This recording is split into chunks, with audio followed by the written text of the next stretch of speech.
Okay guys, so what's crack-a-lackin'? I'm going to do this just a real short video here. This is of the JRC shock towers that he makes. And the whole point of these shock towers, guys, is, make sure we're getting them here. The shock towers have an extra adjustment on these, which is an upper hole here. And it's made, I've got some used semi-beat up 80mm shocks, so I tore these down, cleaned them, put them back together, serviced them basically. I got lucky, I had an extra set of 80s laying around. And they're just well used, but they're nice and still, you know, they don't got a lot of play or nothing in them. So, these 80mm, these shocks, I've got the 70s on here right now with the JRC shock tower. They're perfect. You don't need any kind of extra spacing or your factory RC full drive spacers. The shocks line up perfect with them. They go, you know, they line up perfectly straight. So, yeah, there's no big deal running these JRC shock towers. They are nice. They're laser etched, just like the skid plate to match. He does these in the silver and the black, so you can get black ones if that's what you want.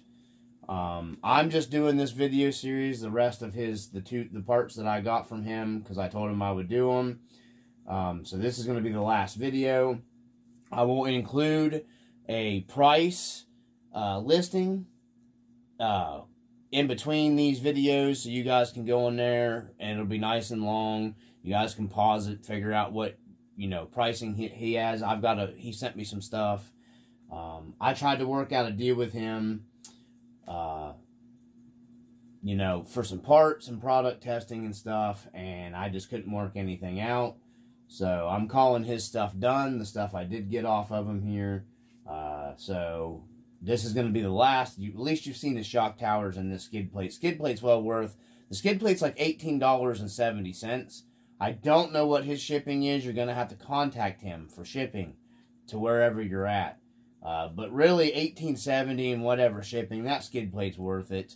You know, especially if performance is in mind for what you want. So, back on with the shocks. These are set up to where you can run your stock. You can buy the shock tower and then throw your 70mm shocks back on the front.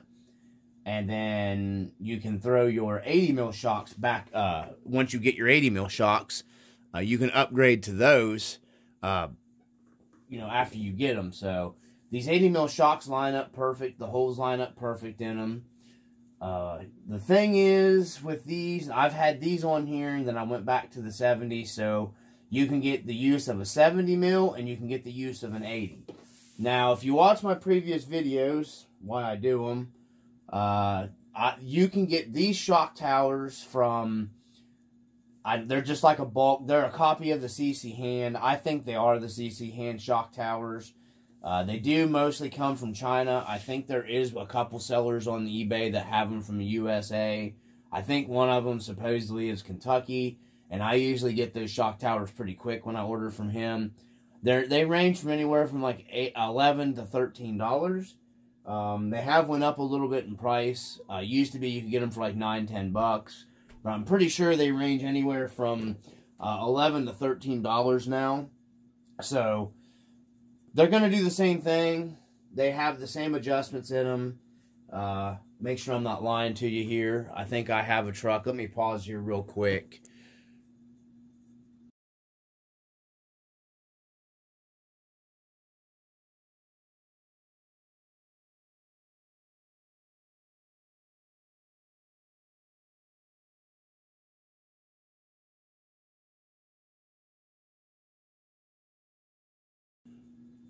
Okay, no, so here's the advantage, guys, okay? I was wrong. The cheap CC Hand copy shock tower, or it is, I don't know, it's an exact replica of that shock tower, only has the improvisions for running 80mm shocks. So with his shock tower, you're going to be able to go to your 70 mils if you want to go back to your shorter shock, or you're going to be able to go to your 80s. So if you buy the whatever ones off of online, at least the cheap ones here, they do not have the improvised. They are only for an 80 mil shock. I didn't realize that because I thought they had the 70s because I knew I had the chrome shocks on this truck. But now that I remember, I had a set of longer 80 mil of the cheap shocks that I had laying around. So I am wrong. This is the beater 4Runner, and the body's off of it because we're going to do a body test fitment with this, which I know it's going to fit because if you look at the actual skid plate for the A&M here, it actually sits above your battery tray plate. So that 4Runner body is going to clear, but we'll put it on there just to see for sure to be 100%. But yeah, these shock towers are probably a little bit better in my opinion because you can go back to your 70 mils or you can do your 80 mil shock. So that's it for your shock adjustments with the JRC shock towers. I'm not covering any more, anything else on that. Like I said, you can't go wrong buying these cheap ones. Either if you're going to just run the taller shock, because most people that buy them are going to run the taller shock, because it does give you more, it does limber your truck up in the front of it. You get, a little more shock travel here. You're going to get, obviously you're going from a 70 to an 80, so there's 10 millimeters. And I think there's like 8 millimeters that it equates to that you can use.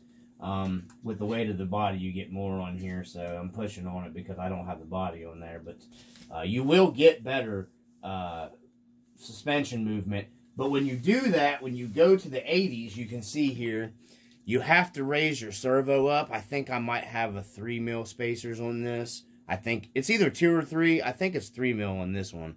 To give your servo horn, you got to have it to have your servo horn clearance here.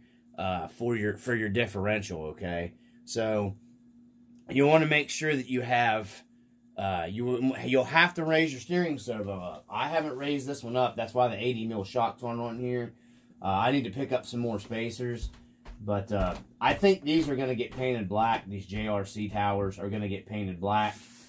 I've got some new caps and stuff for those, and I think these are going to go on the Marty truck because I want to limber up the front of the Marty truck some more. And do the 80 mils on the front of it to get just a little more. It just keeps your back tire down on the ground a little easier, going over a little harder stuff. And it's a simple mod, shock towers and longer shocks. It's basically to move your servo up. So, but if you do these, you have to move that servo up because, it's going to hit because you got, 8 more millimeters to travel down and 8 more millimeters to travel up, basically. Well, close to it. So, you're gonna hit your servo horn's gonna hit your pumpkin on your axle, your truck. So you're not gonna gain anything because you can take your stock 70s and you can squeeze this down and it'll actually touch there with your stock 70. See, it hits. So you can actually benefit if you look. There's a little gap in your stock 70 shocks here. If I can't hold the truck and get it compressed. There's a little gap, so you're actually like a millimeter or so. So just running like a 2 millimeter spacer, running the 70 millimeter shock towers, the only time it hits is when you're under full compression. It's not going to, that side, it's not going to hit. But when you run the 80s, even when you start compressing this, it gets real close to your diff. So highly recommended move your servo up. That's just a given thing. So that's it for the shock towers and, the shocks together. I guess we'll do the body test next. In between this and the body test, I'm going to go ahead and edit in that price sheet for the parts that he sent me. Now, he's working on making other stuff. I want to say I'm not affiliated with him, guys. Like I said, I tried to work out something with him. What I was saying was that you're going to get 100% honest review stuff for me on parts no matter what. Just because he wouldn't work with me. I'm not going to cut his stuff down because he still does make nice stuff. So, let's get this video shut off. And then, I do got to pull my ESC out of here because the 4Runner body, the ESC, you're going to have to mount it somewhere else. Like, it mounts here stock in this truck. So, yeah, I'm going to have to pull it out because the ESC does hit on the 4Runner body with it set up here. So, because the 4Runner body does obviously take up more clearance than the Blazer. So we're going to pop this loose, and I'm going to set the 4Runner body down, and we're going to make sure it clears the transfer case. So we'll be right back. Okay, guys, so we're here for the body test here. You can see 4Runner body sits flat down. In order to get it all the way screwed in, I would have to take the Blazer bumpers off, and I mean, it's not hitting. The transfer case is nowhere near your interior. So, if the Blazer interior clears and the 4Runner interior clears, there's no way the Mojave body interior is going to hit that. It's just not going to. Everything moves fine, doesn't hit anything or bind. So you can run his skid plate and run whatever you want here. Because we didn't change the height of the battery tray. So now if we'd have raised the battery tray to clear the dry shaft, that's the reason why I didn't want to raise the battery tray, then you would have had problems with the 4Runner. As long as you cut your battery tray, trim it for your dry shaft, you're not going to have any problem running whatever body that you want, okay? That's why the whole reason why I was against raising the battery tray up.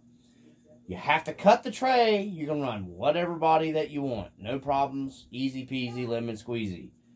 So, there we go, guys. You don't have to worry about whatever fitment of whatever body. So, that's kind of a nice thing. You know, like I said, it did raise it up pretty high. And I hit the camera. And it's on me now. I hit the chair. My bad. Sorry. So...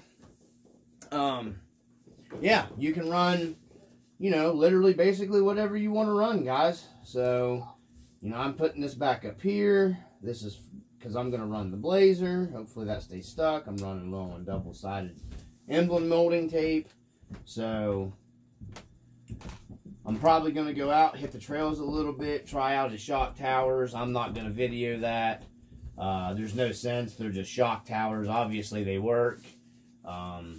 You can go back to my other videos and see. I'm not, you know, one of them super duper YouTube channels that, you know, can link stuff to my. I do everything with my phone, guys. I don't have any kind of, you know, my editor's on my phone and everything. I'm just not one of those guys.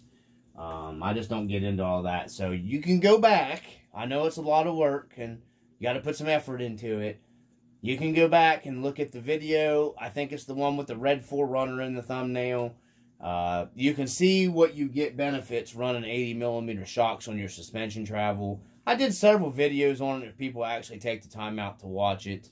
You know, they're on here. You got to look. You got to put a little bit of effort into something. So, if not, oh well, it doesn't matter. But, anyhow, guys, there you go. Whatever body you want to run on this, it'll fit. You'll have an awesome skid plate. Nothing's came loose on me. All I put was blue Loctite on the center screws, blue Loctite on my set screws on my dry shafts, a little bit of blue Loctite on the little chrome input shaft here that goes from your transmission to your transfer case. I am going to be picking up a couple of the cheap, my buddy Jose Canseco, you can go to his YouTube channel and check it out. I'm going to pick up a couple of the cheap dry shafts. I'm going to pick one up for my red 4Runner. I'm going to pick one up for this truck. And then I'll probably go ahead and pick the Boom Racing one up for Marty and the Boom Racing one for the red 4Runner. The other ones I'm going to run the cheaper ones on, and I'm going to do a couple videos on the cheaper to do away with the wobble that is in this drive line here. That him and I come across that a long time ago, and I seen he sent me a video link. Thanks, bro, for doing that. There's a guy on Facebook that ran into that problem, that he couldn't keep his grub screw, his set screws tight because of it. So I'm going to be doing a couple videos on that. That is a good video that's on the RC Full Drive Onlys group on Facebook. Some people, you know, I didn't have trouble with the wobble loosening up my set screws until I got to the point to where I was raising these up with the LCG skid plates. And then once you do that, I noticed it doesn't get worse because it doesn't put it in a bind. But I think it makes it a lot. It takes a little bit how tight this is with the lower LCG. I think these are at a little bit of an angle. When you raise them, it puts a flatter profile. So it just, anyhow, I hope to get out and hit some trails with this a little bit more. I will try out his shock towers, but I'm sure they're going to be fine. I mean, they're a shock tower, guys. It's not exactly a, skid plate or some driveline upgrade, I mean, they're pretty straightforward. So, hopefully get out and try them out a little bit. I may slap the 80mm shocks on here and see if it makes a difference. Whatever. I don't have the spacers to raise the servo up. I need to buy some more of those. But then again, I don't really need to worry about that anyways, because like I said, I think these are going to transfer out to my Marty after I paint them black. So there you go, guys, the JRC shock towers. I probably would buy these over the cheaper CC hand knockoff ones, just because you get the adjustability of running a 70 or an 80. Or you can just buy the RC four-wheel drive Galande, however you say it too, that like comes on the Marlin. But I'm going to be 100% truthful, honest with you. I kind of like these better than those. And I kind of like the China ones better than those. I don't ask me why. I have no idea why. I just do. I just kind of like these better. They're a little smaller. They kind of hide better inside. With the body one, if they're black, they take up a smaller space, and it's a shock tower. So unless you're running with no body and this thing takes some kind of direct hit on a horrible rollover, I can't see them breaking or bending. And then there's so much other shit up here for this thing to hit. I can't see it hitting your shock tower.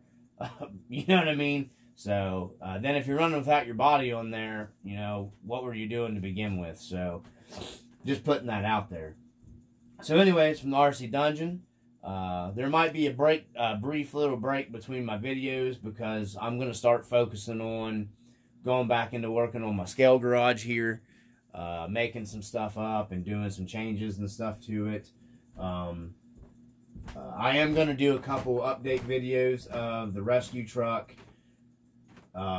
With when it's finished, you might see that pop up, but you may not see some videos be posted for me for a while. I'm taking a little bit of a break, I think. That's why I wanted to get this done. Hopefully people stay and actually watch the video to the end. I've considered just going into doing some trail video stuff, because when you go into your video analytics and stuff like that, and you can see the video durations that people watch, I'm not so sure it's really even worth doing some of them. Because I noticed some people watch like a couple minutes of them and then they just quit. So I don't even know if it's really worth doing them. So I don't know. Like I said, I'm getting to a point where I can't really go out and trail much here. So I might do like some simple little video clips and stuff like that uploaded. But I'm going to focus on working on my scale garage. And then later on I'll be posting some stuff here and there. But I won't be posting like I've been posting lately, which, a lot. So, unless we work out some kind of deal with the part stuff with testing. So, anyways, from the RC Dungeon, I just wanted to get this out here.